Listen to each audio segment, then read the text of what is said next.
So in any case, all right, thank you very much, man. Yeah, I appreciate the silence though. Yeah. Thank you very much.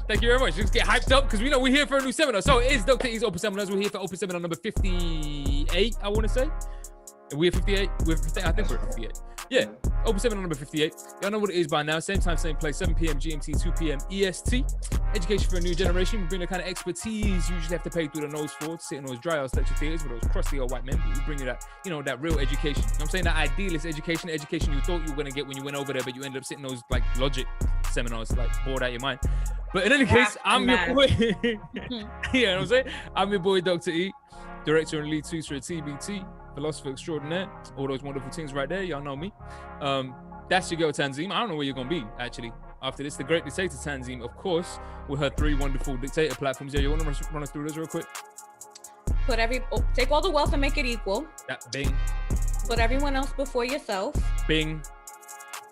If you do not comply, you die. Nah. Most important one. What do you mean? That's how the plan works. That's how you get the first 2 to happen. You see how this works? You see what I'm dealing with? This and the thing is, right? And the part that they keep telling me is I'm supposed to feel comfortable sleeping next to her at night. That's the part they keep saying, and I'm like, look, this is how any great dictator does things. Ask Gaddafi. Ask Robert Mugabe. Ask anyone. I'm just trying to help you, stupid people. Listen to me. Look, the point is. We're here for another seminar. This is a tangential seminar anyway, so you might understand why we're off on a tangent a little bit. But once a month, every single month, we do a tangential seminar where the great dictator takes over the seminars and we kind of talk about whatever the hell comes up out of her mind, which could be anything and everything. But by the end of it, we know we're supposed to just nod and agree. Right. But today we're doing a little something. There's a little. Basically, what's happened is my screen, like my screen has shrunk a little bit, and I'm feeling away. Because basically the real estate space on my screen has shrunk, and like I don't own as much space because someone's here taking up room for I don't know what reasons. I'm feeling the way about the introductions even, you know what I'm saying? I don't even know if I really want to do this. Now I'm like second guessing why he even here. But like start telling everyone about how you wooed me for like nearly 12 months. All right, bro, listen. I love you as a brother. Don't ever say wooed again to me. Don't ever look at me and say wooed again. Bro, listen, you're my boy. I will love you. But just don't ever look at me in the eye and say woo again. You know what I'm saying? I feel like there's a little bit of toxic masculinity happening right now. Oh, no. Yeah. Other men. No. This nuclear masculinity right here. This is like nuclear waste masculinity. Have you seen the beards? Like, what are you talking about? Hold on. Speaking of which, can I just say something? Tyrese is a freaking idiot. Like, I already knew that from his Instagram, but wow, he is dumb. He posted something that I saw today where he was like, when a woman is with the correct man, she becomes like her feminine subservient self. Oh!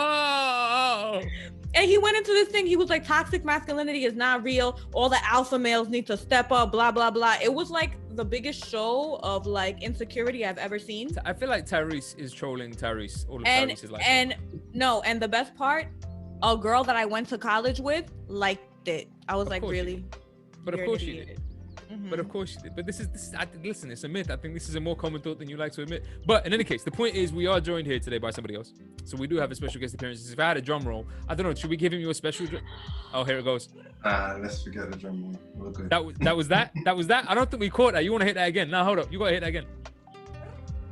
I can't do it because you keep making you're doing it up as well, and the mic is in front of you, and you're doing it up. Can't no one hear nothing. Oh, really? We just see your throat stretch. Some electronic drum beat, like what's going on? You know the Energizer Bunny just when it gets on ecstasy, like. I know. Listen. Stop making me laugh. No. We are here. Craig, the guest appearance. The producer, let's give him his proper respect, you know what I'm saying? The producer, this ain't no, anybody, you know what I'm saying, on my screen over here. The producer of the documentary, and more than one documentary if we're giving all his flowers, but the documentary we're going to be talking about today, The Spider's Web. The documentary I've seen mad times now. Did I see the original cut of that before y'all cut it down to like 1 hour 16? I swear I saw a 2.5 hour version. I think it was like 3. Yeah. 3 hour version. Yeah, I saw that. I think I've seen it too because I think you sent me the before it was like anything. Something, yeah, I remember with the original narrator. There's so many different versions, to be honest. Yeah, I man. can't remember which one you guys have seen, but yeah, I'm sure you've seen more than the final edit that's released. Yeah, yeah.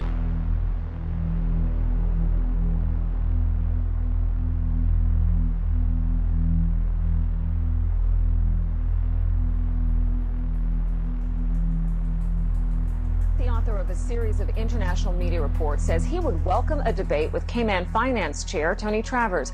Mr. Travers recently called Nicholas Shaxson an imbecile with the understanding of an 11-year-old. There are always going to be the politics of envy. Politics of envy are exacerbated by imbeciles. He doesn't know what he's talking about.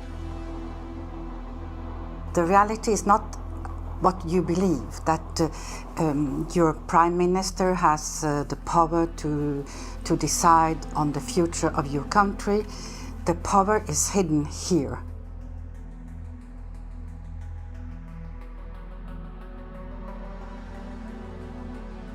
I had complete access to all the client files, and this is what I found.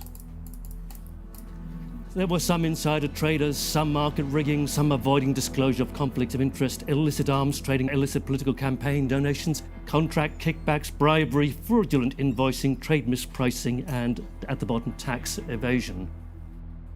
If you come from the same kind of background, you know the right people, then all the kind of legal niceties will often fall away. You can get away with doing all sorts of things.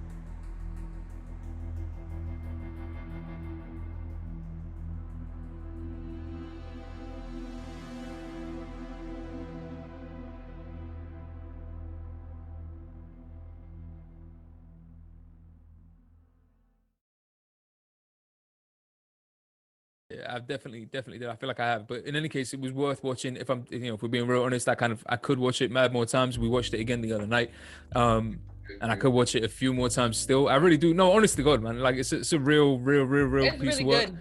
And I'm not just saying that because, like, so let's just be full transparency. Craig is my man. Like, we've known each other for mad years. Like, we've been friends since, I don't know, 15, 16. I don't know how many years now. 20 years. It's been ages, man.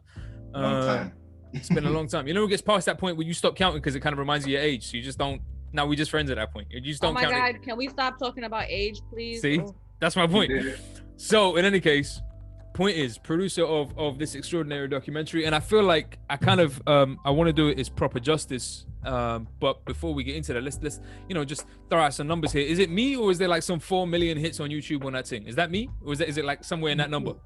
There's a few million views, yeah. 2 million views, 2 million. Yeah, light work, bro. What light work? I feel like it's like 2.5 million or something. When I saw that, I was blown Why are you away. shaving 1.5 off the number though? No, it's 2.5. We say it's 4. It's 4. Okay. That's what it's gonna be. Plus, by the time we All get off right, the seminar, Trump. I had the biggest inauguration. But the easiest of way all is just time. anyone that hasn't watched the film, just jump on YouTube, have a watch. Mhm. No, facts. Anybody who hasn't seen the film, y'all jump on YouTube. Hopefully the links will be posted up in the background. Yo, sorry, we forgot to shout outs while in the middle of all this. A shout out Missy, who does all of our edits.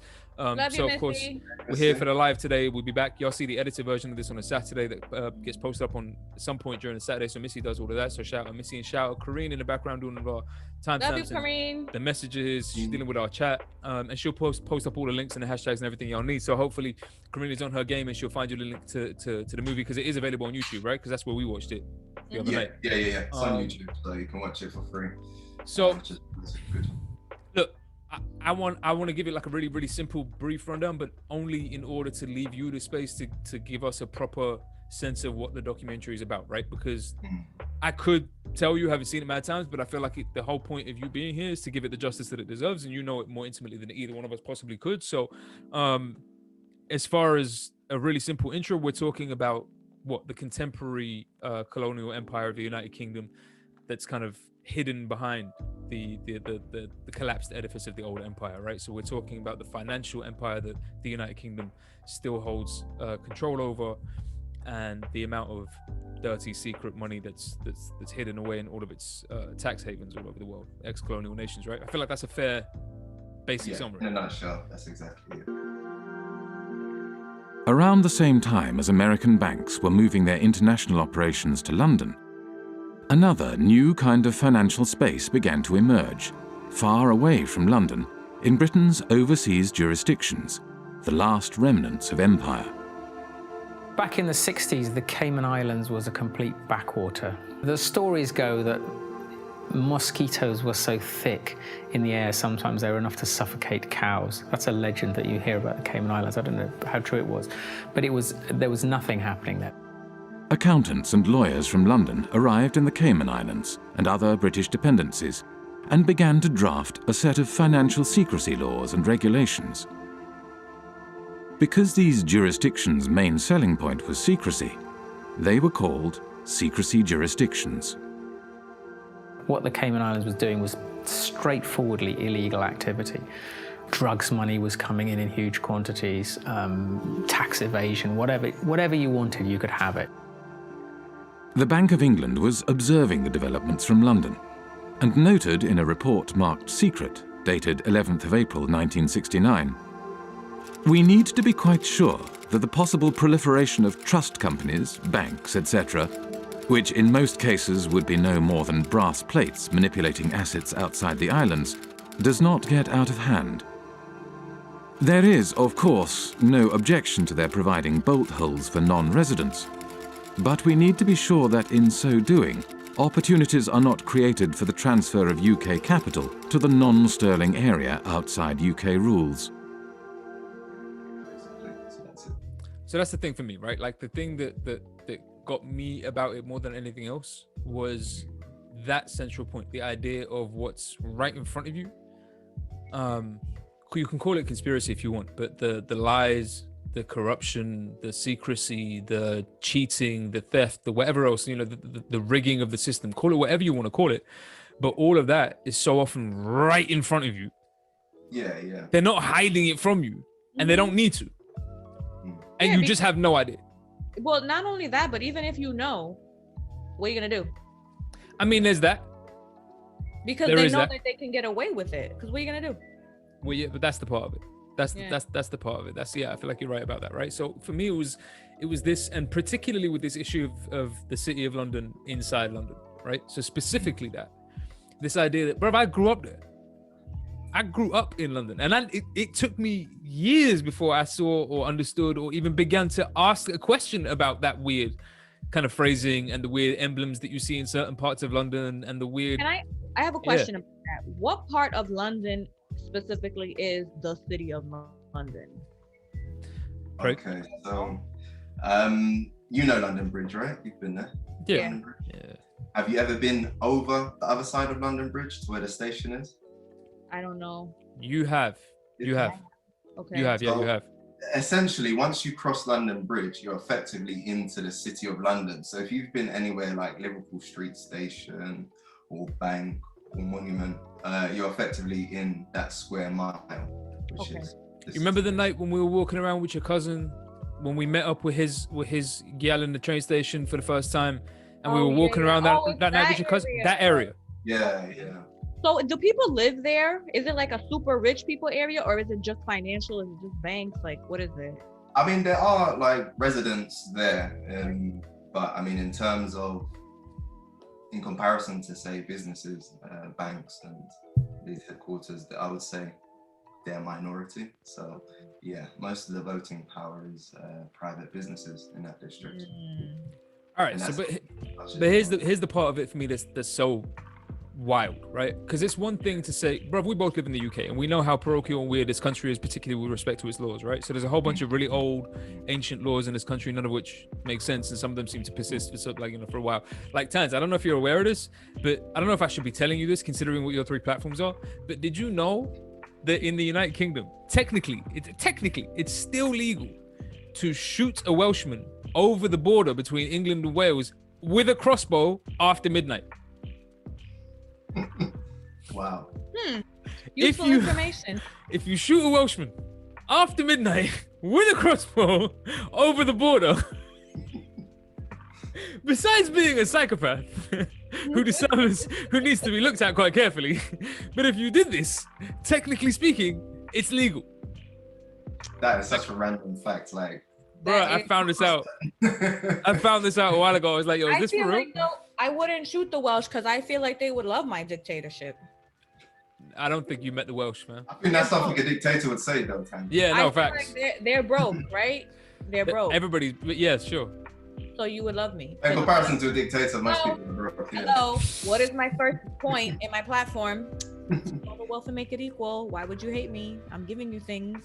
It's literally, I swear to God, it's almost literally word for one. The Trump platform, when he went to go to, like, I don't know what part of Georgia or whatever he thought where black people hang out, and he says to them, "You've got nothing to lose. You got no jobs. You got no money. You got no nothing. You might as well vote for me."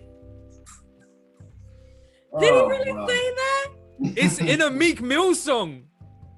Oh, I don't know this. It's the opening Other Side of America. So the track is called The Other Side of America. It's the opening clip. I know this song. Right, it's the ad lib from the opening clip of that song. It's Trump's speech. His appeal to Black America was, yo, y'all are screwed anyway. So you might as well vote for the KKK.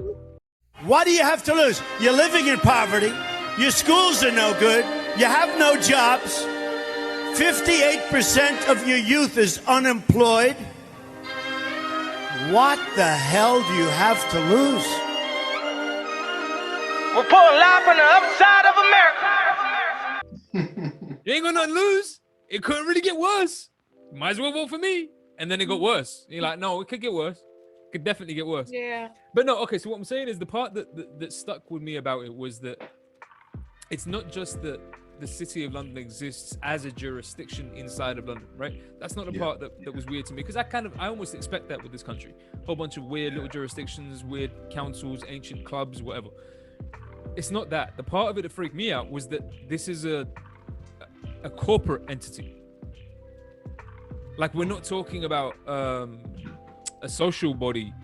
We're not talking about a government mandated institution. We're talking about effectively, I don't know if I'm on the money here, but a corporate entity whose sole concern is profit and kind of maintaining the corporation. Am I wrong? I mean, isn't that what every corporate entity is? No, but the idea that London is a corporate entity. Yeah. Well, I mean, effectively, yeah. Wait, hold on, Craig. Am I right about this? I would say, yeah. In some ways, yes, definitely. I mean, you could even liken it to the East India Trading Company. I was just gonna say that. Yes, the East India Trading. It's like a modern version of it. Yeah. All right, but let's not just drop bars. Let's not just drop bars. Somebody has to explain what the East India Trading Company is for the viewing public. So somebody, you want to cover that? It's your seminar. Oh, look, suddenly. Oh, look how that switches. Look, suddenly. Oh, we want unionized. Oh, I want capitalization. Oh, I do work as a labor. The second the word comes up, though. Yo, this is your seminar, though, homie. You got this. Yo, one, though. I'm going to catch you next week. Peace. Yeah, I still want to unionize, though. Don't. Yeah, nah, y'all go ahead and unionize. Union behind the video evidence of the labor you're doing it right now. That's cool. No, the East India Trading Company was the first, theoretically at least, I don't know if it's absolutely in fact, but it was theoretically at least the first official It major. is the first. Yeah, first major corporation. But it was state run, right? So that's the thing. That. Well, it became state run, didn't it? It became state run. It didn't start off that way. It was basically a bunch of pirates that incorporated. They're pirates. No, but it was on behalf of the British Empire. It was on behalf. Yeah. They didn't go there just like, we're pirates. No, that's true. But what that meant there on behalf of Britain. No, that's facts. But what that meant back then, like, is a little different to what that means today. So Britain was involved in a bunch of piracy, and a bunch of pirates, depending on what they did, they do it on behalf of Britain. And when they did something dodgy, you weren't doing it on behalf of Britain. When you do when it's right, you're doing it for Queen and country. When it's wrong, I didn't see that. And it's kind of, it speaks to this continued attitude in the United Kingdom, like this idea of the secrecy trust principle that comes up in your documentary. So long as we say that, and again, correct me where I'm mistaken here, but so long as that we can say that a certain transaction is occurring in a certain place other than here, it almost doesn't matter where it is. We're just saying it's not here, and then it's okay. It can't be taxed. Essentially, that's it. Like, we're just basically pretending that it's not taking place in this location where it physically is. And yeah, we'll just ignore it. So yeah, I mean, it's very sort of gentleman-like, the British, stiff upper lip and do things over a cup of tea. Over a cup of tea, bro. There's a way that, I think, British corruption happens a certain way. do things. But I feel like as a South Asian, you should be historically kind of like familiar with that particular kind of British corruption. They robbed everything. Yeah, they'll rob, steal, kill, pillage, destroy, damage, and what have you, but all over a cup of tea. A cup of tea, and we'll never use vulgar language. God. Yes. This is the thing that has always gotten me about the British. I'm just like, they get so offended by words that they find that are like too aggressive. But you have done the most aggressive things on the planet. You murdered everybody. You stole everything. This is very true. You starved people. 12 million people were starved to death in the street. You stole their food, but you can't say the F word. That is like these people. I'm like, all right. I swear, isn't that a scene from Apocalypse Now or something like that? This is gonna be tearing her hair out now. Where there's a scene in that movie where he says you can drop fire on people in Vietnam, but you can't say fuck on the screen. But you can bomb all of Vietnam. No, but I feel like it's a similar thing in the United States. Like if in the United States we could talk all about my rights to my opinions and what have you, but if I call somebody fat on the street, watch what happens.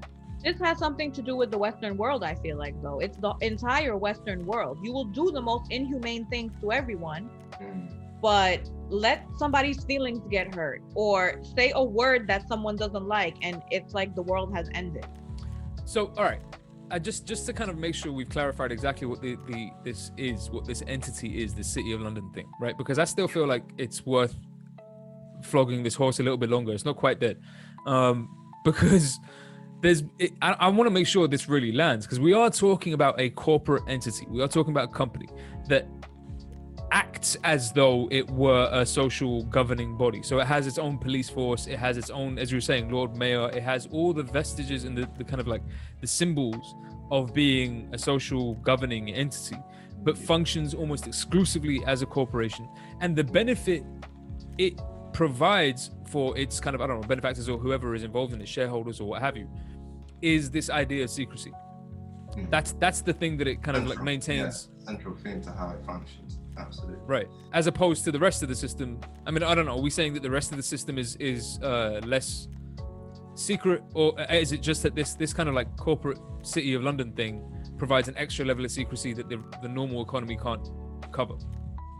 About the secrecy levels, the advantage that the City of London provides. Yeah, the advantage is that I think these things can only happen if people are not aware. It requires an ignorance, right? Because the moment you discover that this is happening, you start to think, well, why are you pretending it's taking place elsewhere?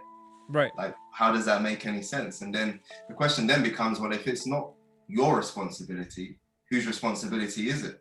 Right. And in order to avoid that kind of line of questioning, you just ignore it completely. And that's how the system sort of really works, right? People can be anonymous. They don't have to declare anything. You don't know who owns anything. So who's liable to pay tax, if anyone is liable, right? You don't know, and that's the whole point. And the fact that this can happen in a city like London, that's what, a population of what, 10 million? 9 million. 9 million? Yeah. I mean, it's interesting. I mean, a lot of people who watched the film, they said the same thing as you guys. Like, they didn't realize that the City of London was what it is. So is a business. The City of London, London's financial district, is a peculiar place. It has been called a city within a city, a state within a state. It is run by an organisation called the City of London Corporation, a private company that performs all the functions of a local council with a private police force and private courts. Those of you who aren't from the UK, some of you even who are, might not be aware just how weird a thing the little City of London is within the big London. It's a corporate entity designed to kind of maintain principally tax evasion and kind of financial or fiscal secrecy between the wealthiest people on planet Earth. But can I say something though? Even though, like the details of it and like the fact that the City of London exists and all of that, people might not know. But who really doesn't know that rich people are doing bullshit? But that's a good question. That's a good question. Who doesn't know? Who is shocked? Like, even if you don't know the details, who hasn't heard of offshore accounts? You know it has something to do with some rich people mess that they're stealing things. Like, feel like that is a shocker to most people, right? It's like the whole Jeffrey Epstein thing. Like, it's amazing to me, all the rich people that are trying to cover all this stuff up. Like, we don't already know that you guys are, we know you're doing it. We're not, like, but nope. no, okay, but even I'm with you, and I think I know as well as anybody else, and I'm familiar with this too, but even I watched that Epstein documentary just to see, because even I was shocked by the degree of it. Like, it's not even, it's the, like, okay, I understand there's going to be a degree of corruption because you give away a certain degree of power. So granted, there's going to be a degree of secrecy because you give people a certain level of authority, right? And this is kind of almost built in, and we'll talk about that in a second, as to the degree to which that level of secrecy is built into authority. It's built that way, but we'll see. But the point is that even I was surprised, but nevertheless, when you discover the sheer scale of it, the regularity of it, the scale of it, the normalcy of it to them, like to them, it's not like you bat an eyelid over it. You don't think about it twice. It's the way this works. Right. Like, how do you think this? It's almost as if you were to bring it to them, they'd be indignant. Do you know what I'm saying? If you were to say to them you're committing some kind of a crime, they'd respond the way Trump would respond. Like, how dare you accuse me of that? That's ridiculous. This is just the way the system works. Right. Like, this is what you have to do in order to stay rich and stay God as whatever else. And when you understand the scale of it, I don't remember the exact number, but how many $1 trillion it was that we're talking about in offshore accounts?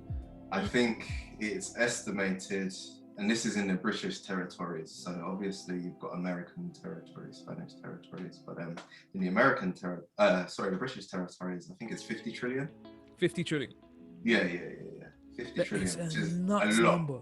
It's a nuts number. We're talking about. Sorry, just to go back to a point.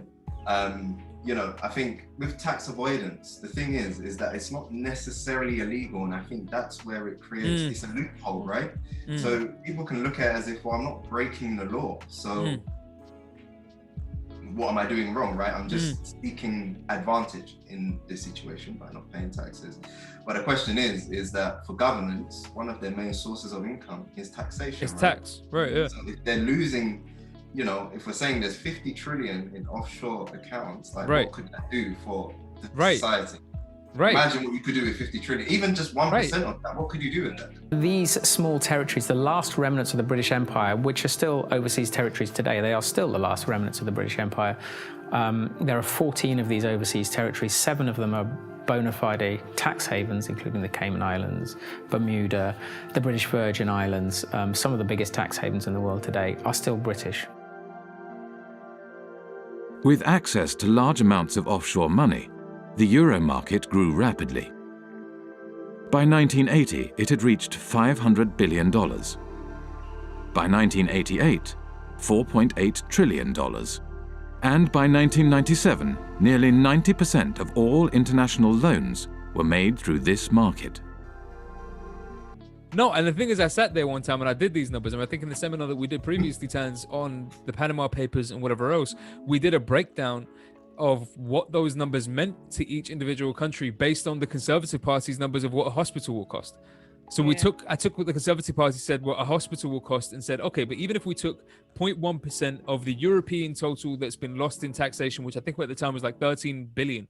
So if you took 1% of, sorry, not 0.1, but 1% of the 13 billion or whatever it was, the number of hospitals you could build just off of that. Never mind everything else that you might be entitled to, or that might have gone lost through taxation, or the, you know, whatever else, Jeff Bezos and all those others that aren't paying for taxes, yada yada yada yada yada. But here's my thing. I think it's simpler than that, though, right? Like, and I want to go back to your question, Sans, about who doesn't know. But for me, it's the issue is not even whether or not there's a legal loophole, or whether or not you are exploiting an existing kind of like ambiguity in the system in order for you to get away with more money. The issue isn't there. It's a much oh god, I think my Marxist training is coming out. Nah, I just started thinking about this from like a Marxist systemic point of view. I was like, oh man, I'm preaching now. The Marxist training. Okay, but this is listen, this is gonna get even weirder with you and your Uncle Carl fetish. And then if I turn out to be Uncle Carl and you married me, I don't know what's going on anymore. But the point is, I'm over the Uncle Carl thing. I already did. But you, never mind. I'm not. This is a children's podcast. I'm not getting into it. But the point is, it's not really. But the point is, I remember what the point was. Yeah, no, it's a simpler issue. For me, it's a systemic issue, which is this, and I was thinking about this earlier on today, in terms of the avoidance or evasion of taxation.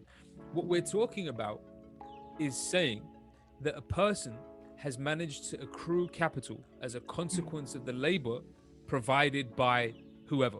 Mm-hmm. And at a certain point, whatever that point might happen to be, depending on the thing that we're talking about, the enterprise we're talking about, at a certain point, the amount of capital accrued extends beyond, hence surplus value, extends beyond what's necessary to compensate both staff and the system and yourself.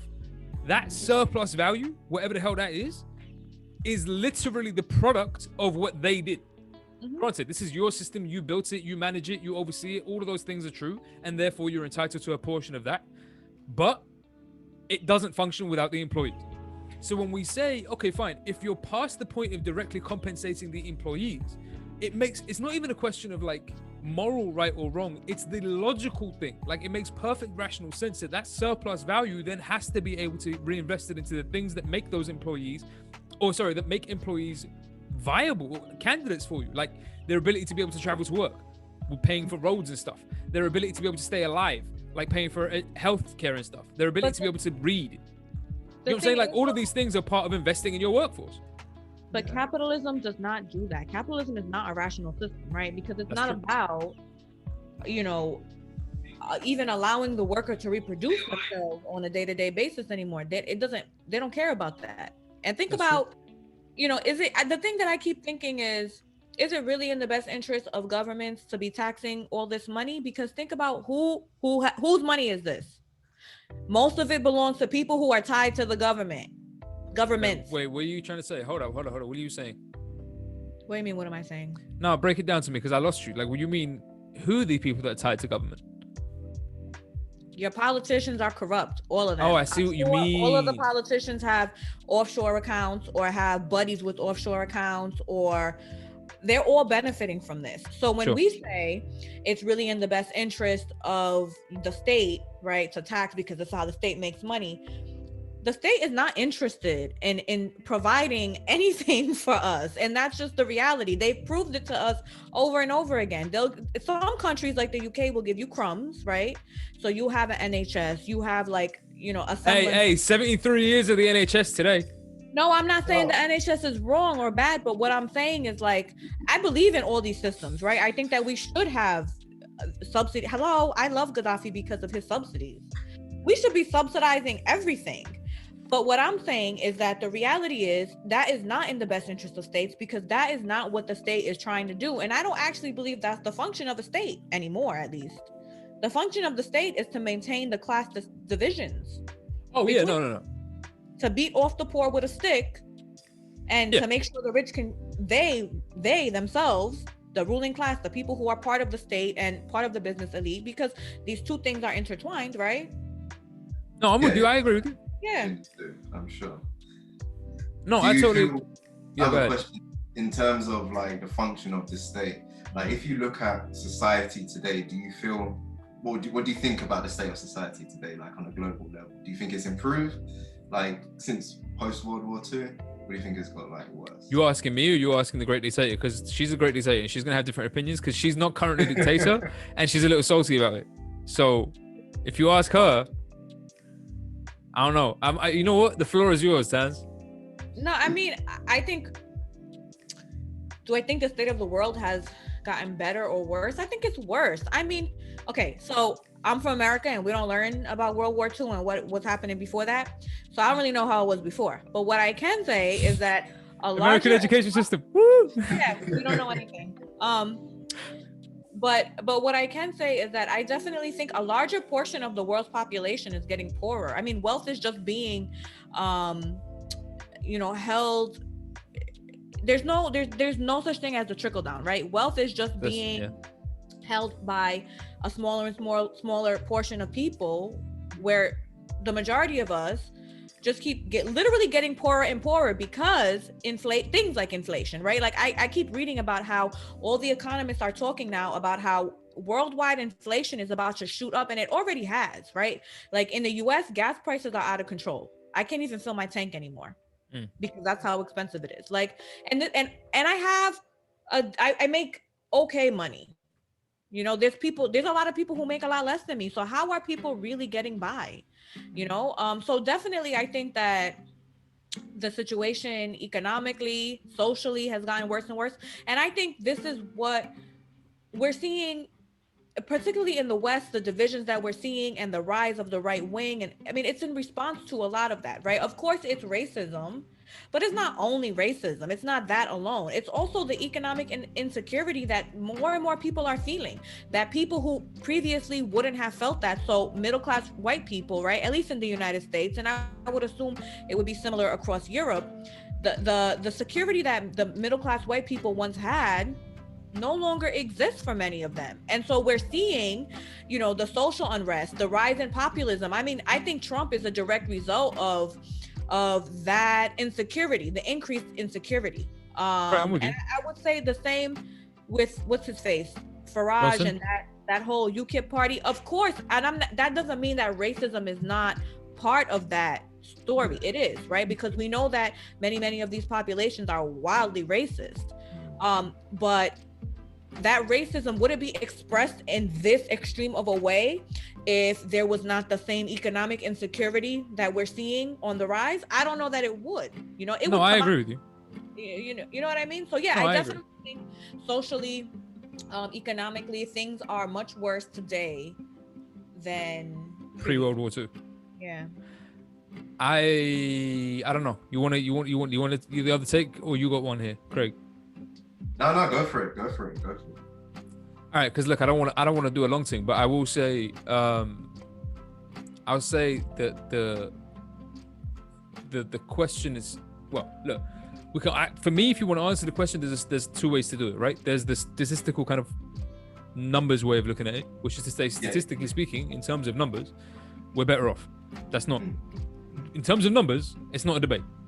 In terms of numbers, more people are living in a greater degree of security across planet Earth now than has ever been the case in literally the whole course of human history. That's just true. There are just more people with secure homes, with easy access to water, with easy access to electricity, with easy access to food, and so on and so forth.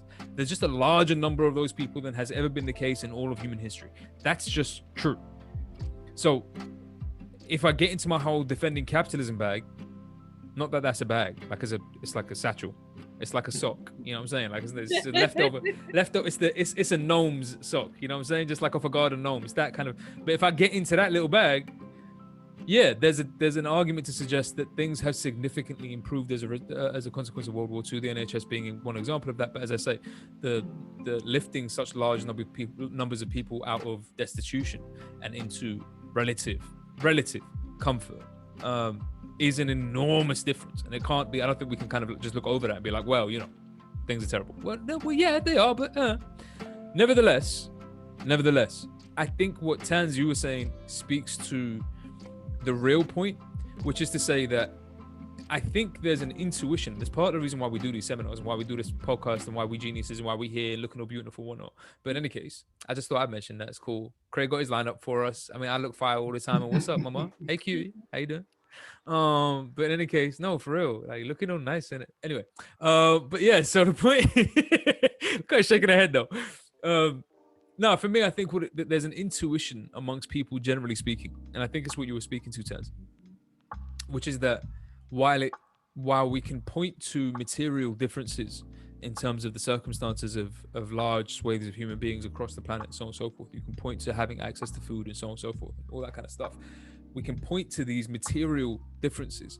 The power dynamics haven't fundamentally changed, right? And what that means is that the large proportion of the population, whether better off now or not, who have been under the foot of the ruling class, still feel under the foot of the ruling class. And whether that comes as a consequence of economic oppression, political oppression, social oppression, what have you, there's this continuing sense that, okay, but whatever you do, whatever differences you implement, whatever changes you make to the system, somehow I still end up losing.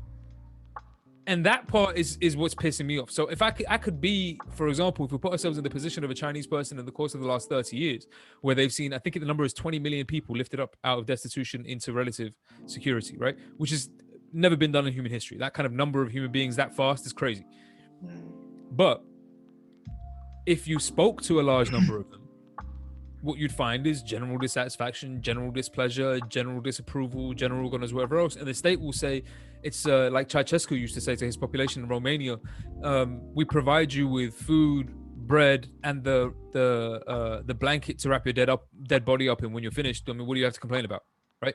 And the Chinese state is, in that respect, a similar thing, right? In the sense that, well, they would say, okay, but we provided you with housing, clothing, blah, blah, blah, blah, blah, blah, blah. How is this not better than what was the case previously? But are they really providing people with those things?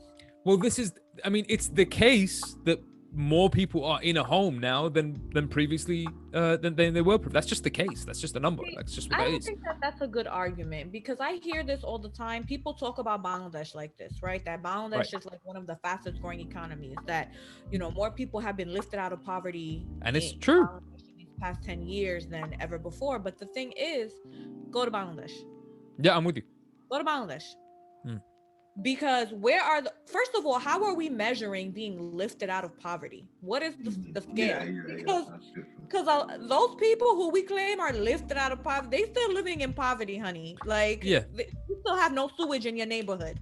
You're still dying of diseases that have been eradicated in other places. Like, I really question this measure. I agree. And the bodies who are giving us these stats are not bodies that I trust. I'm sorry, I don't trust the freaking World Bank and the IMF and whatever, the UN, to go in and tell me. No, but like, regardless of whether or not, because it's like in the United States, right? They will tell you, so our poverty threshold, our poverty line is set so low that even if you're above it, you're still in poverty. Right. You know what I mean? Like, and I feel like it's the same on a global scale. Like where most of your calorie counts are set so high that even if you're full, you gotta keep eating. Yep. Yeah. Like that, like it's that similar thing. Like the poverty and the food meters seem to run in opposite directions for some weird reason. You know what I'm saying? Like they just go like this. Like, stop eating in America. You just just getting poorer over the course of time, but eating more over the course of time. That's just this strange ass combination. Well, no, it's not even eating more. It's just that's true actually. Food. Yeah, it's just eating worse food. We don't have food in this country, if you really want to talk about it. Most of us don't have access to that. Yeah. I mean, in terms of what I was going to say is, I think it's a good, like, even if you link what you say back to the Spider's Web documentary, I think part of the documentary really tried to present, what we discuss in the film as you have the image of it as it's presented to you, but then you have what really happens behind that image. So it's like almost the smoke screen, right? So as you say, I think it's a good thing to sort of ask questions about, the details of the World Bank data, because when you sort of think about, how are they measuring poverty? We're talking about what, $2 a day minimum, $4, $16 or something like that. So, as you say, those thresholds are so low that even if you're above them, your experience is actually still that.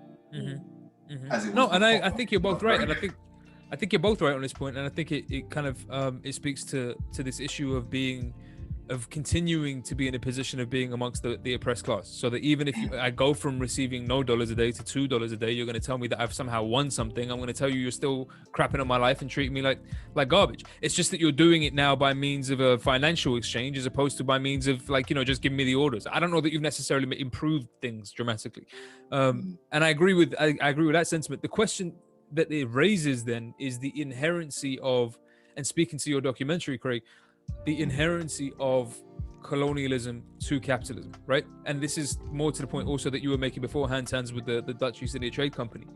The idea that whether or not, and I want to get your feelings on this, whether or not we feel as though a degree of, and of course not formal colonialism, but like a degree of a colonial mindset, we'll say, like that way of thinking is built into being a capitalist. What do y'all think? Like, I don't know. Craig, what do you think? Ooh, okay, you're throwing it to me first. Okay, thank you, dictator. No problem. He's learned. He's only been here for like one seminar. He's learned already. Learn quickly. Learn quickly. So what happens when you're married. I know. Listen, yo, story time real quick before you give your answer. Story time real quick. I will tell you this.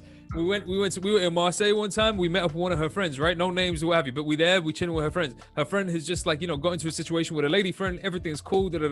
So I start walking with him, giving him some advice because he's asking. He's like, yo, how do you navigate this? How do you navigate that? I was like, bro, there is a genuine panic. Yes, baby. Your key the key to your life right now is yes, baby. Yo, whatever she say, yes, baby. Like she wants to have 15 children, yes, baby. She won't never have children again, yes, baby. This Whatever is she say, why yes, baby. There's a saying, happy wife, happy life. It's very true. It didn't come out of nowhere. Goes right next to the ignorance is bliss saying. They go right next to each other. So long as she don't know nothing, she happy as fudge. Yes, baby. Yes, baby. Sorry, go ahead. No, sorry, forgive me. Give me your answer though. All right, give me the question again. Load me up. Is in your opinion? Yeah, no, you're right. In your opinion, yes. Do you believe that something of a colonial mindset or a colonial frame of mind or a colonial way of thinking or some vestige of colonialism is built into the capitalist system?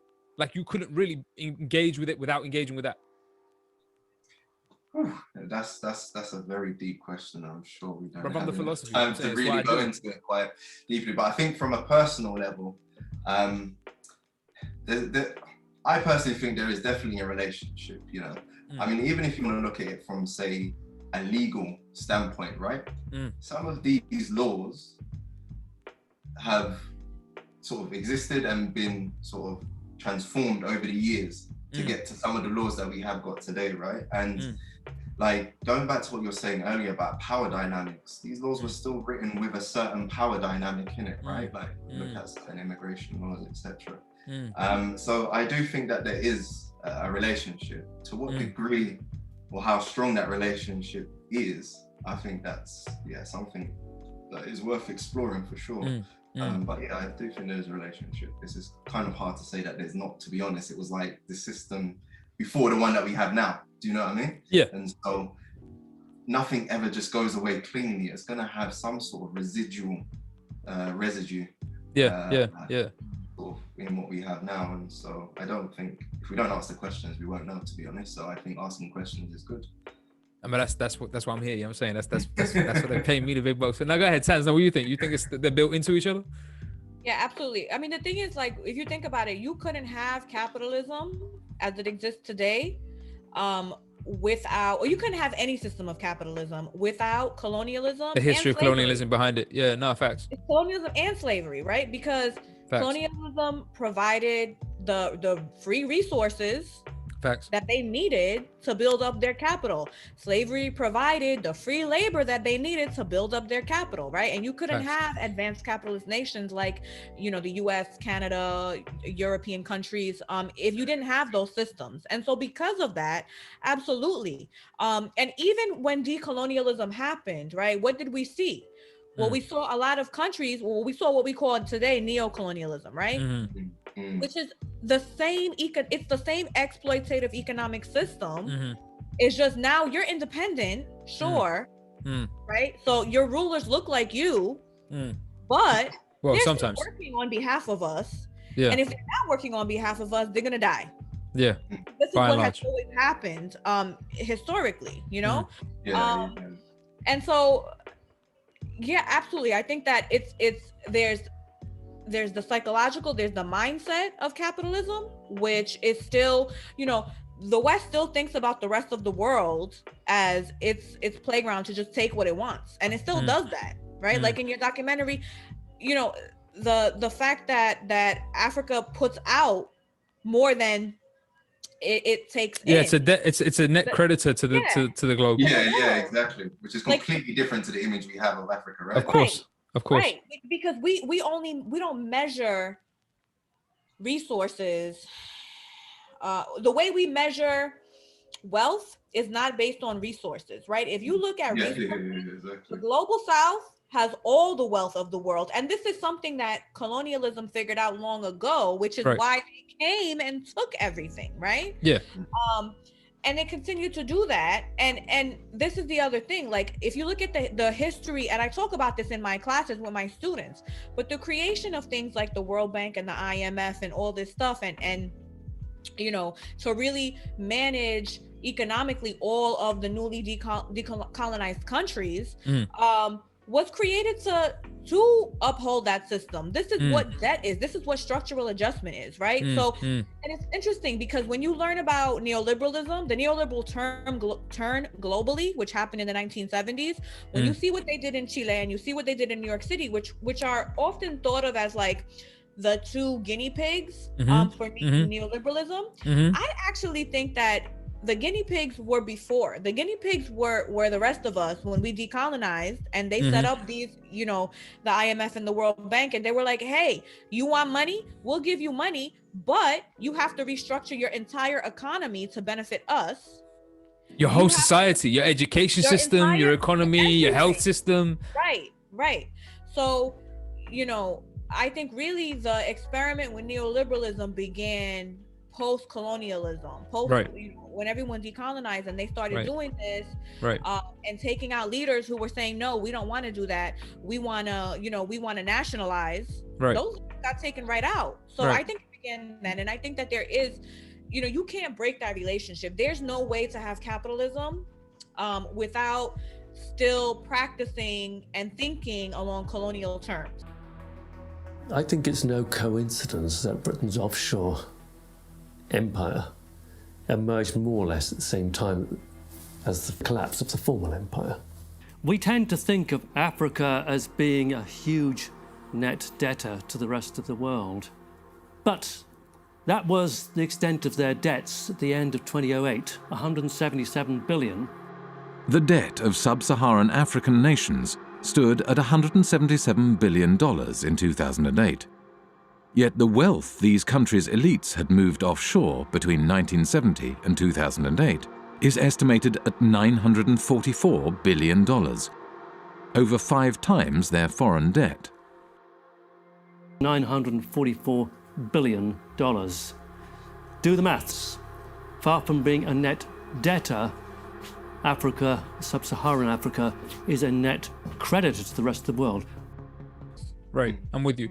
No, I think you're right. I think the trick, I mean, you almost said it explicitly, right? But I think the original trick or the original sin, if we want to point at it, capitalism, was the notion of the monetization of resources or the monetization of commodities, right? So this the original trick, like the original sleight of hand that they pulled off on everybody was like everybody had resources, and they all, as you were saying, tended to be in the global south, which gave the global south a kind of like a natural wealth, hence the empires and civilizations of the global south, whether you're looking at Latin America, Africa, the Middle East, South Asia, whatever. So all of the wealth was pulled there as a consequence of having the resources there. And then the trick is monetization. But if I take your commodity away from you and exchange it for this paper with my face on it, now you're really rich. Before, you just had rocky rocks. But they didn't even do that, though. Let's be real. They didn't even do that. So, for example, when the East India Company came, when they first landed in Bengal, they landed in Bengal, and that became one of their centers. And they just took stuff. There was no, we'll give you this. We'll give you this piece of paper. It was just like, we're going to take this. It belongs to us now. And so I think we have to be real about that. Like, it was just straight up theft. It wasn't even like pulling the wool over your eyes. It wasn't even like, we'll give you this piece of paper. It was, we're going to kill you and we're going to take your stuff. Facts. Like, I agree with you. That was it, you know? So, okay. So I got a question for both of you. We're going to start like working our way towards the end of the seminar because we could be here all night with this. But let me ask you this final question for the both of you. No, because we could both go off, all the three of us could go off all day long about what's wrong with capitalism. We don't need to do that. And we start finding bits of your documentary and I'm like, hey, man, you know what? I knew that guy too. Like, no, let's not do all of that. Although I will, that's a different story time for another night. That's for the that's post-production. We can have this conversation when the camera goes off and we talk about your screening. We're not gonna have this conversation, bro. Don't worry, we're not doing it. We're not gonna have this conversation. We'll do it off air. One of these days it'll be a Patreon exclusive where people pay for that. But no, all right. So look, for now, let me ask you this then. In that case, and Tanz, you already mentioned it beforehand. Yeah. And Craig, your all right, let me flip this on you because your documentary opens with a reference to this, right? In the opening frame of your documentary, look, like I watched this closely. I'm academic. You took serious notes, didn't you? I'm academic, bro. Come on, man. Don't play with me. I know the footnotes. Wait, don't play with me.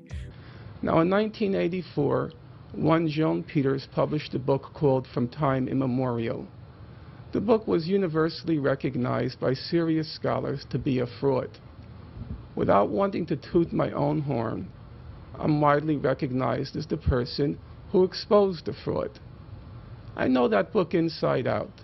I read it at least 4 times, and I went through all 1,854 footnotes. I started to read your book, Mr. Dershowitz. I then came to chapter 1, footnotes 10, footnote 11, footnote 12, footnote 13, footnote 14, footnote 15, footnote 16. All of the quotes are from Joan Peters.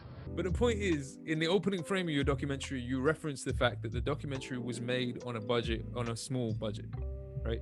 Yes. I think I remember the exact number, but I don't want to air no one out, so I'll let you do that if you want to. But the point is, it was made on a small budget. Now, honestly speaking, I always wondered about the motivation for that statement. And although this isn't why I thought it, we could talk about why I thought it at a later point. This isn't exactly why I thought it. But the question I want to ask the both of you is, insofar as we have to, and I'm trying to give you all a break here, we have to engage with capitalism. That it kind of it's the lubricant by which our systems function. And insofar as, like you were saying beforehand, Tans, we already know most of this corruption. Like nobody does know about offshore accounts. And Craig, in order for you to make a documentary about this, you have to have you need capital in order to do it. Even if it is a lower sum than or you think that that's a worthy thing to remind everybody of. It's like, yo, I didn't really engage in capitalism when I made this, but I kind of did. But no, whatever it is, the question I want to ask you is, I mean, do we accept, explicitly or implicitly, do we accept a certain degree of corruption and exploitation in our day-to-day lives, and then just like, complain about it on a seminar once a week, or like, are we really saying that, we refuse this, we reject? I mean, are we accepting, you know what I'm saying? I feel like if insofar as it's also built in, don't we just accept exploitation and corruption? Yeah. Yeah, I think so. Yo, no. Question. Sing a question. Yeah. No, the reason I say that is because the reality is, I don't think, like, what are you gonna do? First of all, how do you not engage with capitalism? Do you like food? Do you like having a place to live? Hold on. Let me reframe it. Do we accept that corruption and exploitation are just a necessary feature of the system? That's what I'm saying, really. No, I don't think so. See? I don't necessarily think so. Tell me why, because she's about to go I mean, off. in terms of, if you're asking whether should we accept it, then well, yeah, okay, go ahead. Like, no, we shouldn't accept, like, the inequalities and the ills of society. Do we accept it? As in, do we currently? I mean, I try to take a more optimistic view. I think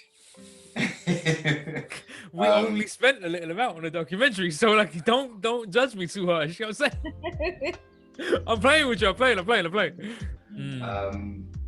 So, yeah, sorry, going back to original point about whether we should accept it. I mean, I don't know, I'm trying to be optimistic here, right? And say, oh, but we have a democracy, and in a democracy, if there's something you don't like, you can protest, or you can do X, Y, and Z, and you can make a change. And I don't know, does that happen? What do you? Oh, Tans is shaking her head. So listen, Tans has already declared that a dictatorship is the only thing that's necessary for the state, for the world. So like, not dictatorship. I'm with you. Tans is dictatorship. Yeah, facts. But right, can I just ask, with this dictatorship, like what freedoms am I getting? What freedoms? I give you everything. What do you everything? Yeah, because you're saying like what's everything. You got it. You want to travel? You got that too. You want an education? Free. You want a house? Everybody has one. You got everything. Ceausescu, I gave you bread, house, food, and the blankets to wrap your dead body up in. What's wrong with you? No, seriously. When you die, because in this country, when you die, you can't die for free. They charge you money even for death. Yeah, that's true. In my dictatorship, you die for free. If I get this right, under your dictatorship, you're paying for everything. No, there's no money. We figure out. Oh, there's no money. Okay. I'm sorry. No, you can't hear this in my head, right? But in my head, that was just the most Middle Eastern sales pitch for anything. Wallahi, over here, you can die for free. It is nothing. Wallahi, even death. Wallah, we will die free. Finish. Oh, man. I feel like that's the ultimate brown people sales pitch, though. It is the ultimate brown people sales pitch. That's why I heard it. Because I know Asif and Muhammad and whoever else is selling me that pitch. I know them. Okay, so you think, to get to the point harder, apologies, but you think that there's no recourse to anything else? You think that we do just accept the exploitation of the corruption inherently in the system? That we just accept that that's the case, it's just part of the system and everybody keeps it pushing? I think, first of all, do I think we should accept it? No, absolutely not. Okay. I do not think that we should. But tell me, how can we not? That is what I feel like all these years of protesting and being an organizer and activism and all this stuff has taught me, right? Because, and look, that doesn't mean that I don't get excited when I see people burning things down. I do. I love it. I was waiting for it to happen this summer again. Because I like to see, because that is an expression of people's discontent, right? On so many levels. Sure. It's not just one thing. It's not only, all the protests that we saw last summer were not only about George Floyd being killed and the continuing murder of Black people. That was a part of it, but it was everything. It's the inequity that we live under. It's the system that we live under, and people had enough. And I think that, expressions like that are great, and I want to see them, but show me what happens after. What has changed? What has gotten better? What is different even? I don't see some grand change, right? Because what happens is that people, things explode, people go crazy, but how do governments respond? With bullshit, really. They'll give you a young Black woman who's now the first poet laureate of the United States, and she got to read a poem at inauguration, which and this is nothing against her, but what I'm saying is, it's like people are literally saying, Black people in this country are saying, stop killing us. People are saying we don't have money for food. We can't afford to pay for a place to live and food for our families. And what does America do? It gives you a little, not just America, but around the world. What do you get? You get a crumb. Oh, look, here's a Black person in a position of power. Why does that help? And how does that change a system, right? You say that, we're struggling, and what do? Oh, we'll give you $15 an hour to work in these shitty jobs. And $15 an hour is still not enough. It's not enough. But this is like the big win, supposedly, of, all these late years of like labor organizing, is getting a $15 minimum wage. Who is that helping? And $15 an hour, you cannot even afford to pay rent in most places. I mean, so when I say that we just accept it, I just feel like I really do believe anything short of Haitian Revolution style, French Revolution style uprising, I don't see what's changing. Poussin Louverture over here. I'm sorry, I don't see it because you're still, the system is created. The people who are in power, right, are going to keep giving you those crumbs that they got to give you while they're still with their offshore accounts in the Cayman Islands. Chilling, like, you know what I mean? They're not going to give up that power. So it's like, I don't think we should accept it, but I think we do accept it. And I think we do accept it to a degree, because even as we're pushing against it and we're having whatever, like people in the streets, looting. I mean, I think looting, everybody loot everything all the time, because they loot from us, and that's the reality. Disclaimer. Yeah, exactly. Yeah. Edit point. When I was a kid, when I was in high school, I used to steal all the time, and my dad found out once, and he got really upset with me, because to my father, this is like morally the worst thing you could ever do. And he was, how could you do this? Blah blah blah. And I was like, I steal from them because they steal from us, and I still believe that. I mean, look, I'll say to you, in terms of like going back to sort of the documentary, I would say, like, do people accept it? I would say the documentary could be seen as a form of like protest, right? Like, I felt after researching the subject, making a documentary was sort of my way of pushing back, so to speak, right? Yeah. And informing people of what is going on is one way, right? Like, I'm not saying that we have the answers to say, okay, well, this is what the ideal future looks like. What I am saying is that this is happening right now, and it's happening in front of us. And actually, the first step towards changing it is awareness. Facts. So be informed. I think a society that works best is a society that is informed. And we have to ask ourselves the question, how well are we informed about our own society? Right. And I think, like, you know, through the state of politics as we see in America or the UK, I think people are less informed about things than they think, right? Like, you know, there's what you do know, and then there's what you don't know. And I think we tend to focus on what we do know only, right? Like what you can see, but there's a whole load of things going on in a space that we don't know. And if we explore that, then, you know, power is no longer hidden. We can hold power to account. I mean, that's idealistic in itself, to be honest, to say that. But I mean, it's a starting point, maybe. No, I'm with you. Hi, everybody. I'm sorry to interrupt. I'm just going to take a few moments of your time. Here tonight to present Dave with an award. It is the Lifetime Achievement Award for services to corporate tax planning. Thank you. Thank you very much. Dave's been a great friend to the industry, a great friend to many of us over the years, and you know, really, we just can't thank him enough for what he's done. Obviously, us at Vodafone, you know, it saved us billions off our tax bill, and our friends at Goldman Sachs as well. We've also saved us millions 25 million Everybody, or so. these people are trespassers and intruders. And I know you've had problems with those pesky This is an unlawful conspiracy to trespass, and you will go, sir. You will depart immediately before we set the dogs on you. Go ahead. No, go.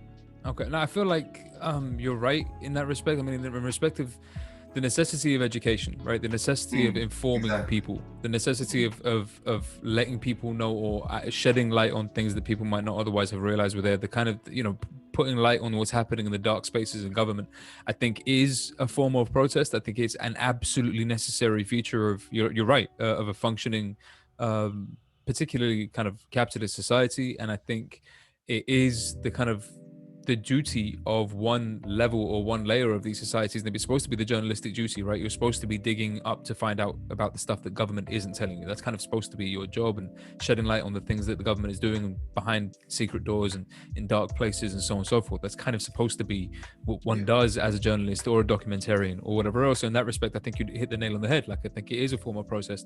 It's, and kind of what we spoke about the other night, Tans, in terms of the Che Guevara quote, right? The idea that he said when Che Guevara was criticized as they were making their way through Cuba originally, and he was criticized by some of his other leftists that but because of his insistence on ensuring the literacy of the villages that they quote unquote liberate, whatever position you take on this, right? But when they went to these villages and they liberated these villages and so on and so forth, he insisted on instilling an educational program and making sure that everybody in that village was literate.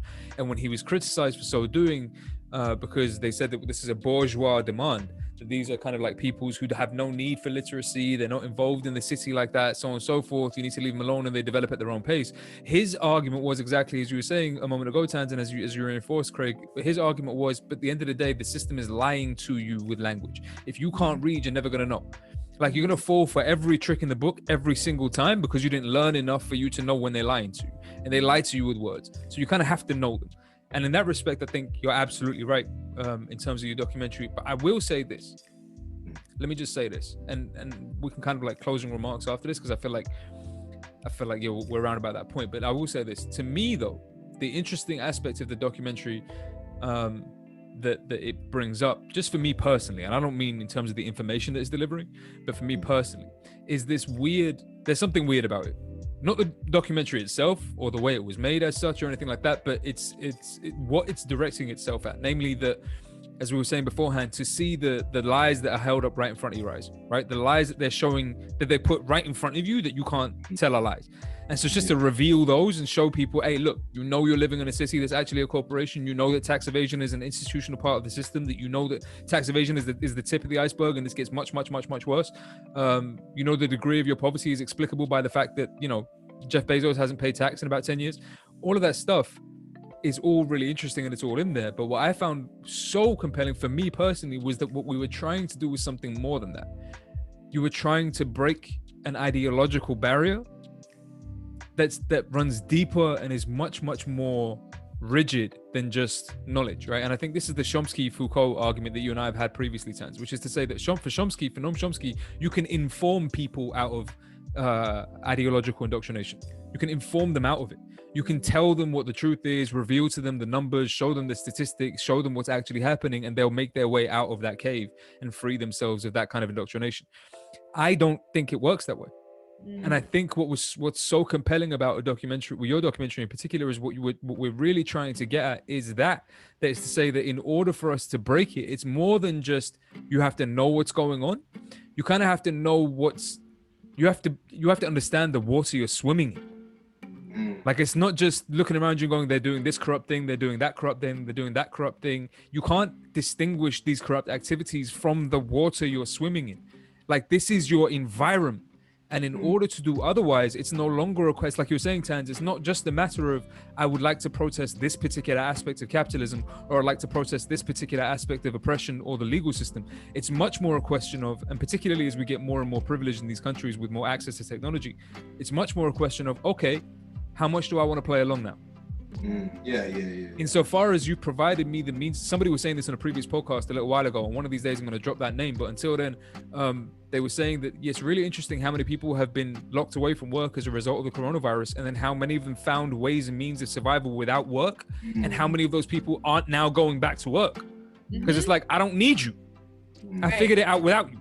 And that for me is the point. There's an idea by which, particularly in these privileged nations, the United States, the United Kingdom, and so on and so forth, we have access to a certain kind of communication and a certain kind of group work that people in poorer nations don't, by virtue of the lack of resources. And what I mean by that is we can decide not to play. Like, I don't want to play this anymore. Like, y'all do whatever you want to do. You know what I'm going to do? I'm just going to feed my next door neighbor. And you know what they're going to do? They're going to feed me too. And if we do it in large enough numbers, I don't know if I need you. Like, y'all could just screw off. Run the system how you want to run it. I don't know why I don't play this anymore. That for me is the goal or the aim or the what have you. Because I don't think we could protest our way out of it either. Anyway, final remarks. Anybody got some final things they want to say? Because I feel like I'm just bringing it down on everybody. It's got way too real suddenly. Like, yo, relax. I do want to address that though. Tell me. The thing is, how many people are willing to do that? That's the question. That's a good question. I don't know that many people are willing to do it, and I think part of it is the ideological aspect, right? Which how do you break with an ideology? How does this happen? Good question. Because you can give people all the facts, you can and I've done this. You can tell people all the facts, and it don't change anything one iota. And they'll be like, okay. They'll just look at you and nod their head and then go about their day. Yeah. So, how many people are willing to actually do that? Number one. Number two, how many people understand the breadth of the problem or the issue here? You know how many people I have met in my life who will say to me, who are destitutely poor, but will say, I'm not poor, I got Jordans. I've heard this so many times. Because the way that we measure wealth is so surplus goods, surplus value. Yeah, it's like, I got a big screen TV and Jordans, how am I poor? And but you can't pay rent. But you can't, and also we all live in squalor.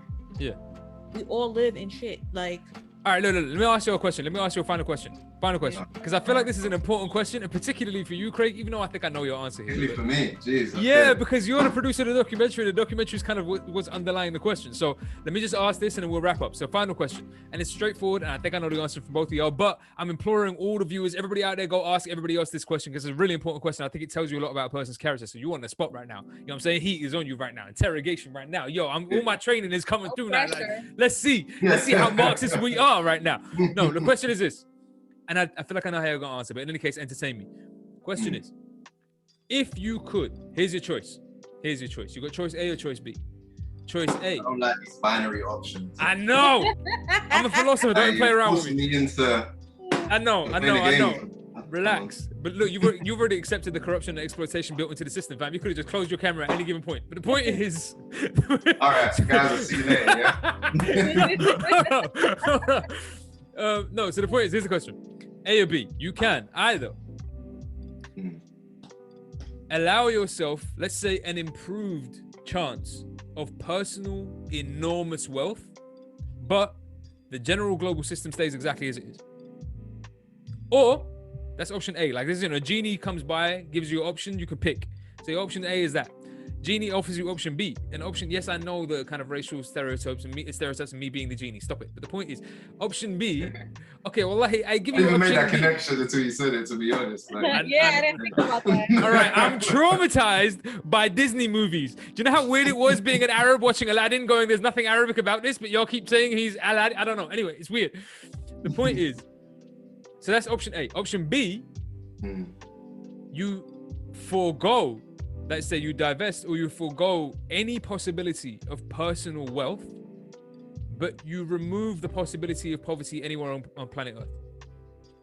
So option A, to reiterate, option A is you let's just say you guarantee yourself the likelihood of personal wealth, but the system stays as it is. Or option B is you remove the possibility of your own personal wealth, but no one on planet Earth is ever poor again. Destitute, poor, hungry, the kind of poor that we're talking about. Option A or option B? Tans, which way are you going? B. B, easy. That was quick. Easy. I already know. Easy. I mean, I answer it the same because, you know, at the end of the day, I want to leave a better world for my children at the very least. Oh, y'all are just like moralists. Like, but also, hello, it's logic. If no one's poor, you're not poor. I'm with you. But you're not wealthy. Like, no one's poor. But you're not wealthy. Who cares? Listen, I'm only asking this question because I feel like, even though I know what both of your answers are going to be, I feel what like is wealthy though? Like, what are you sort of saying is wealth? whatever you like, whatever you consider to be wealth. Like Jeff Bezos kind of level. Yeah, what's a genie, right? So the idea is you give people whatever their dream of luxury and success is. Like whatever the hell it is that you want for the rest of your life, you can have that, but the world has to stay what it is. Or you guarantee that nobody can ever be poor again, but you ain't ever going to get that thing that you want. And what this is the thing, right, with that kind of question is because people have different reasons, like different motivations for why they want to be rich or famous or just like accumulate wealth, right? Like, but this is maybe a conversation for another seminar. But are we saying that if you reach those things, that then reach a state of, what do they call it in philosophy, ether, eudaimonia, like a level of happiness? Eudaimonia, yeah. I mean, that's a conversation for another time, but it is. I would definitely pick B. You would pick B. I would pick B too. I just feel like if we ask all the viewers out there, if you ask your friends and your family, whatever else, I feel like you'd be surprised by some of the answers. Craig, we have a mutual friend who answered A. Really? I'll tell you afterwards who it is, but answered A after thought as well. It wasn't even like a reflex. It was thought about and then went, nah, A. But in some ways, that's the world we live in today, right? Like identity politics, right? See the world from your personal perspective, right? And judge the world based on your personal experience. Sorry, that's an interesting definition of identity politics, seeing the world from your perspective. I think it's right. It's correct. I agree with it. But I've never... Well, from a subjective perspective, you can look at it objectively and, like, you know, talk about the other kind No, because I've never heard anyone ever describe identity politics as that, as seeing the world only from your perspective. I mean, that's how I at least understand it. I mean, you know, when you kind of consider the different variables, I think that's just like your individual experience. Like, for example, I only consider what I know in terms of what I've experienced, right? And I give an example. I was watching Match of the Day the other day, and there was a footballer for Sweden. I think his name is Alexander Isak. Yeah, I know him. He was doing an interview with Gary Lineker, right? Yeah. And they were saying, oh, you know, Gary Lineker, and he was like, no, who's that? And they were like, well, you know, he was a top goal scorer at the 1986 World Cup. And he was like, oh, he's just some old man in a studio. You know, I was born in 1994. I don't know who he is. And I kind of felt like what he was saying was, well, unless it's in my purview of experience or consciousness at least, then it doesn't matter. It doesn't exist to me, right? What's the point in knowing? And I think that's the kind of space we're being pushed into generally as a population. No, I agree with you, man. I agree with you. And on that really uplifting, positive, everybody's so happy. Hey, y'all gonna enjoy the rest of your lives. No, this is why we bring Craig along for these shows. You see what I'm saying? Uplift the mood. Keep everybody energized out here. Your lives are meaningless and empty. That conversation we should have on another show, though. I feel like, listen, you know, there's 3 people here. We got get witnesses. the checkbook out. Checkbook. Workers' rights and that. This one, listen. When I'm paid, my people will eat. All right, but I'm hungry too. Yo, we're working on this. All right, but look. In any case, I feel like we should wrap up. So I want to say thank you to you, Tans, obviously for always being here. But obviously, special guest appearance from Craig. Thank you, Craig. Producer, my boy, homie. Legend, bro. Now we really appreciate you coming and bringing your expertise and your knowledge and what have you. Thank you to Kareem for doing all the work in the background. She's been there doing her thing. I see what she's doing. So much love to Kareem in the background. Thank you to Missy for when she does her editing, and thank you to all the viewers as per usual for your joining us in this journey. We'll be back same time, same place next week, Monday 7 p.m. GMT, 2 p.m. EST for your open seminar number 59. I have no idea what we'll talk about. Lessons from literature next week, right? So we're back on Franz Fanon. So we're back with Franz Fanon next week, so we're going to finish off Black Skin, White Mask. Yeah, don't start getting excited like you want to get in on the conversations now, homie. Some of us put it in the work already, okay? But in any case, yeah, so we'll be back for that next week. Thank y'all for coming along. Of course, y'all go get vaccinated up, stay healthy, stay safe, do what y'all need to do, follow all the rules, don't be crazy out here. This is a real thing. And in case anybody had any doubts or anybody was unsure, Black Lives been matter, Black Lives still matter, Black Lives will matter. That's just what it is over here. That's what it's always going to be over here. Anybody disagrees, we speak to you on no time. Never. Otherwise, peace, love, unity, blessings, health, prosperity, all of that great ish. We'll see y'all next week, man. Peace, man. We out. We out. We out. We out. We out. We out.